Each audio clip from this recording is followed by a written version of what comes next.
তো হ্যালো সিএফসিয়ান, তোমরা যারা এইচএসসি 28 আসো, তোমরা কয়েকদিন পরে একটা খুবই ইম্পর্ট্যান্ট প্রশ্নের সম্মুখীন হবা। সেটা হচ্ছে কিসের প্রস্তুতি নিব। কিসের প্রস্তুতি? এখন বলতে পারো ভাই, এখন তো আমরা কলেজে শুরু হইলো না, এখন ভার্সিটির প্রস্তুতি বা অ্যাডমিশন প্রস্তুতি কেন বলতেছি? কারণ বর্তমানে যে লেভেলের কম্পিটিশন, শুরু থেকে তুমি যদি প্রিপেয়ার না থাকো তাহলে ভালো করতে পারবাই না। খুবই টাফ, খুবই রেয়ার। কারণ বর্তমানে সবার কাছে সব কিছু অ্যাভেলেবেল। আগে দেখা যেত যে ভালো স্টুডেন্ট থাকতো, মিডিয়াম স্টুডেন্ট থাকতো এবং লোয়ার গ্রেড স্টুডেন্ট থাকতো। বর্তমানে দেখা গেছে শুধুমাত্র ভালো এবং লোয়ার গ্রেড স্টুডেন্ট আছে, মিডিয়াম গ্রেড স্টুডেন্ট খুবই কম। কারণ সবার কাছে সব কিছু অ্যাভেলেবেল, অনলাইন ক্লাস অ্যাভেলেবেল। তো যারা ভালো করতে চায় তারা ভালো করতে পারে, সেটা যেখানেই থাকুক না কেন। এই কারণে কম্পিটিশন খুবই হাই।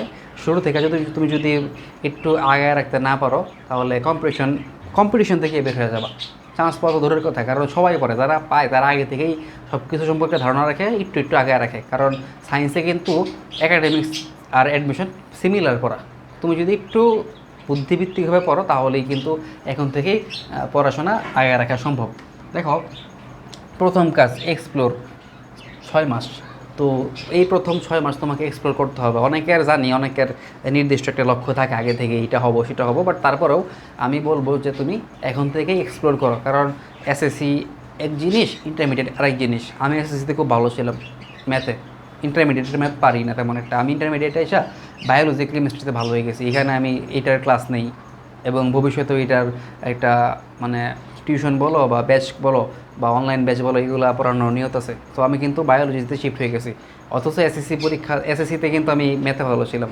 তো এটা বিভিন্ন পরিবেশ পরিস্থিতি, কন্টেন্ট, সব কিছুর একটা প্রভাব আছে। তো সবচেয়ে ভালো হয় তুমি 6 মাসে একটু এক্সপ্লোর করো, সব কিছু পড়ো। তুমি যখন বায়োলজি পড়বা তখন তুমি মেডিকেল অ্যাসপাইরেন্ট, তুমি যখন ম্যাথ এবং ফিজিক্স পড়বা তখন তুমি ইঞ্জিনিয়ারিং অ্যাসপাইরেন্ট, তুমি যখন সব কিছু ওভারঅল চিন্তা করবা তখন তুমি ভার্সিটি অ্যাসপাইরেন্ট। তো এখন কিন্তু অবশ্যই মোটা দাগে তিনটা, আরও পাশাপাশি আরও প্রস্তুতি থাকতে পারে, বাট মোটা দাগে তো তিনটা অ্যাডমিশনের প্রস্তুতি। সো এগুলো তুমি একটু এক্সপ্লোর করতে হবে। এক্সপ্লোর না করলে পরবর্তীতে পস্তাইতে হবে। কারণ আগে ম্যাথ পড়তা, এখন ম্যাথ ভালো করবা এটার কোনো গ্যারান্টি নেই। তুমি সব কিছু আপাতত পড়তে থাকো এবং সব পড়বা। এখন সব কিছু দেখার চেষ্টা করবা, শুধুমাত্র কোশ্চেন ব্যাংক দেখা ডিসাইড না। কোশ্চেন ব্যাংক, মেন বই, অ্যাডমিশন গাইড, যা যা সোর্স সম্ভব, এখন তো অনলাইনে সব কিছু পাওয়া যায়, সব কিছু দেখার চেষ্টা করবা। জাস্ট দেখবা না, একটু চেষ্টা পড়ার জন্য, বললাম তো, ওই অ্যাসপাইরেন্টরা যেভাবে পড়ে ওইভাবে পড়ার জন্য চেষ্টা করবা, তাহলে সবচেয়ে ভালো হয় এবং 6 মাস পরে তুমি একটা খুব ভালো সিদ্ধান্তে আসতে পারবা। না হলে একটু কষ্ট হয়ে যাবে আর কি। দেখো, এখন আমরা একটু প্রিপারেশনগুলোর সম্পর্কে আইডিয়া নিব। দেখো, ইঞ্জিনিয়ারিং প্রিপারেশন, এই মতামতগুলো সম্পূর্ণ আমার ব্যক্তিগত, অনেকে এগ্রি না করতে পারে। ইঞ্জিনিয়ারিং প্রিপারেশন সবচেয়ে হার্ডেস্ট প্রিপারেশন। কেন? কারণ এখানকার যে পড়াশোনা, এটা হচ্ছে সবচেয়ে মোস্ট কনসেপচুয়াল পড়াশোনাগুলো ইঞ্জিনিয়ারিং যারা প্রস্তুতি নেয় তারা করে। বিশেষ করে স্পেশালি ম্যাথ এবং ফিজিক্সের সবচেয়ে কনসেপচুয়াল পার্টগুলো তারা পড়ে এবং একেবারে ঝালাফালা করে ফেলতে হয়। ব্যাখ্যামূলক প্রশ্ন থেকে শুরু করে এমসিকিউ যা আছে সব কিছু পড়া লাগে, কোনো কিছু বাদ দেওয়া যায় না। ইভেন আরও অ্যাডভান্সড কনসেপ্ট পড়া লাগে। তো ইঞ্জিনিয়ারিং প্রস্তুতিতে সব কিছু ফিজিক্স, কেমিস্ট্রি, বায়োলজি মোটামুটি সব কিছু পড়তে হয়, সব এবং কঠিন এবং ওই রকম প্রবলেম সলভিং ক্যাপাবিলিটি ডেভেলপ করতে হয়, না হলে তুমি ভালো করতে পারবে না। কারণ ওই রকম ম্যাথমেটিক্যাল পোলাপান সব ইঞ্জিনিয়ারিং ভার্সিটিগুলোতে যায়, বুয়েট, সিকের ওয়েট এগুলোতে যায়। তো এটা হচ্ছে সবচেয়ে hardest most conceptual thing. But competition কিন্তু একটু কম। কেন কম? কারণ এইচএসসিতেই একটু ওদের একটা নির্দিষ্ট মার্ক লাগে পরীক্ষা দিতে। সো পরীক্ষায় বসে কিন্তু কম পোলাপান, পার সিটের জন্য পরীক্ষায় বসতে পারে কম পোলাপান। এই কারণে বললাম কম্পিটিশন কম। বাট ওভারঅল চিন্তা করলে এটা হচ্ছে হার্ডেস্ট প্রিপারেশন। দেখো, মেডিকেল হচ্ছে মোস্ট কম্পিটিটিভ, বাট আমি বলবো এই প্রস্তুতিগুলোর মধ্যে সবচেয়ে ইজি এবং সিম্পল। প্রস্তুতিগুলোর মধ্যে সবচেয়ে ইজি এবং সিম্পল, কিন্তু চান্স পাওয়া হচ্ছে হার্ডেস্ট বলতে মোস্ট কম্পিটিটিভ। কারণ এখানে যারা পরীক্ষা দেয় এর বড় একটা অংশ খুব ভালো প্রস্তুতি নিয়ে তারপর পরীক্ষা দেয়।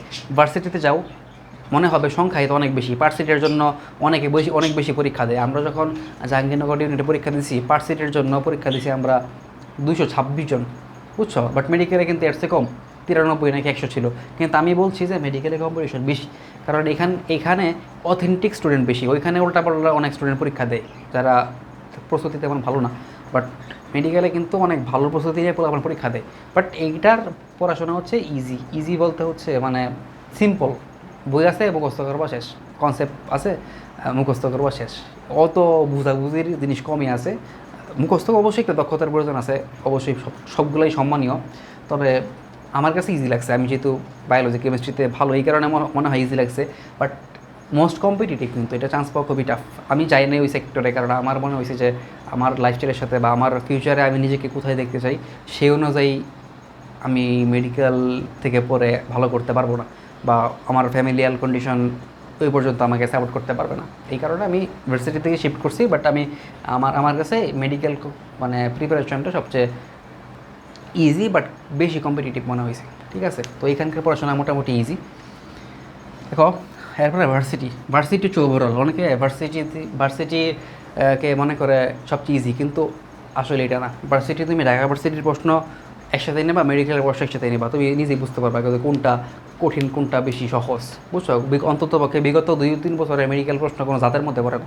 বায়োলজি এমন প্রশ্ন করছে, মানে এদের একটা সিন্ডিকেট আছে, একটা নিয়ম আছে যে প্রাইভেট মেডিকেলে পড়তে হলে ওই মেডিকেল ভর্তি পরীক্ষায় 40% বা 50% একটা মার্ক পেতে হয়, তাহলে পড়তে পারে। এই কারণে তারা কী করে, প্রশ্নগুলো সহজ করে, যাতে করে ওই বড়লোক যারা আছে তারা যাতে একটা নির্দিষ্ট পরিমাণ মার্ক পায়। এই কারণে প্রশ্নের কোয়ালিটি খুব একটা ভালো হয় না মেডিকেলে। এই জন্য বললাম যে এটা সিম্পল বা মানে ইজি আর কি। বুঝছো, বাট কম্পিটিশন কিন্তু অনেক হাই, দেখো ভার্সিটি হচ্ছে ওভারঅল, মানে ভার্সিটি নিয়ে আলাদা একটা ভিডিও দিব। বাট ভার্সিটিতে কিন্তু physics, chemistry, math, biology, English, Bangla, IQ, ICT সব পড়তে হয়, মানে ওভারঅল সব কিছু আসে। বুঝছো, কঠিন আছে কিছু কিছু প্রশ্ন আছে কঠিন, কিছু কিছু ভার্সিটির প্রশ্ন ভালোই কঠিন করে। বাট মানে পরিধি ব্যাপক এবং সিস্টেম সম্পর্কে জানতে হয়। অনেকগুলো ভার্সিটি তো, সো এক এক ভার্সিটির এক এক নিয়ম, সো সবগুলো জানতে হয় আর কি। সো এটা ভার্সিটিতে কেউ যদি আগে থেকে একটু ধারণা রাখতে পারো, তাহলে তোমার জন্য চান্স পাওয়াটা অনেক ইজি হবে। মানে ওভারঅল একটা ধারণা প্রয়োজন পড়ে আর কি। সো এই ছিল 3টার আলোচনা, তুলনামূলক আলোচনা। সো এগুলো তো আশা করি জানতে পারতো অটোমেটিক, বাট আমি জানাই দিলাম। আর আগামী 6 মাস হচ্ছে এক্সপ্লোর করবা। তো 6 মাস পর যদি এরকম হয়, বা এখন যদি এরকম হয়, তুমি একেবারেই বুঝতে পারতেছো না, তো তুমি কী করবা? তুমি নিজেকে কোন অ্যাসপাইরেন্ট হিসেবে দেখতে চাও? আমি বলবো সবচেয়ে ভালো হচ্ছে engineering preparation plus biology main বই। কেন? কারণ দেখো, ইঞ্জিনিয়ারিংয়ে যেগুলো পড়বা, ফিজিক্স, কেমিস্ট্রি, ম্যাথ, এগুলো কিন্তু A to Z পড়তে হয়, কঠিন সহজ নাই, সব পড়তে হয়, MCQ, CQ বা ব্যাখ্যামূলক সব পড়তে হয়। সো এটা নিলে ফিজিক্স, কেমিস্ট্রি, ম্যাথে আর কোনো টেনশন করতে হবে না। বুঝছো? আর বায়োলজি মেন বুকটা পড়লে বায়োলজি নিয়ে কোনো টেনশন করতে হবে না, কারণ মেন বইয়ের বাইরে তেমন একটা আসেই নেই, এক্সটেন্ড হতে খুব একটা আসে না, যেগুলো আসে এগুলো পারা যায় না, বা কেউ পারেও না তেমন একটা। বুঝছো? সো মেন বইটা পড়লে অবশ্যই ভালো হবে, তবে নোট পড়া যাবে না। নোট কিন্তু মানে তথ্যবহুল হয় না, অনেক কম তথ্য থাকে, এই কারণে বায়োলজি মেন বইটা পড়তে হবে। তো তুমি যদি engineering preparation plus biology main বইটা নিতে পারো, তাহলে এই সবগুলা প্রিপারেশনের সবচেয়ে বেশি কাভার হয়। পরবর্তীতে তুমি যদি ঠিক করতে পারো তুমি এই সেক্টরে যাবা, তাহলে হালকা পড়লেই হবে। এটা করলে মানে ওভারঅল একটা সবচেয়ে বড় অংশ কাভার হয়।